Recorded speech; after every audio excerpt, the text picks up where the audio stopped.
Pakistan showbiz से ताल्लुक़ रखने वाली बासलाहियत अदाकारा फ़रियाल महमूद ने अपनी खाला और पाकिस्तानी फ़िल्म और टीवी के माजी की मशहूर अदाकारा रूही बानो के बारे में दर्दनाक बातें शेयर की। निजी टीवी के शो में उन्होंने कहा कि रूही बानो एक तवील अरसे से शिज़ोफ्रेनिया की मरीज़ा थी। मुझे ये भी लगता था कि वो कोई नॉर्मल इंसान नहीं, लेकिन जब वो उनके हाथों में स्क्रिप्ट आता था तो कोई नहीं कह सकता था कि वो बीमार है, क्योंकि वो काफ़ी प्रोफेशनल थी।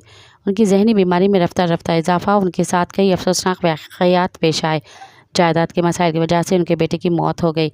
रूही बानो की मौत के बारे में सुनकर राहत क्यों महसूस हुई? इस बारे में फ़रियाल ने कहा कि जब मैंने उनकी मौत के बारे में सुना तो मैं बहुत खुश हुई, क्योंकि मुझे लगा कि उन्हें एक बेहतर जगह मिल गई, क्योंकि उनकी ज़िंदगी बहुत मुश्किल थी, वो दर्द में थी। मज़ीद ख़बरनि ऐं तफ़सीलात लाइ विज़िट कयो असांजी वेबसाइट www.awamiNewsHD.com ऐं ॾिसंदा रहो अवामी न्यूज़ HD।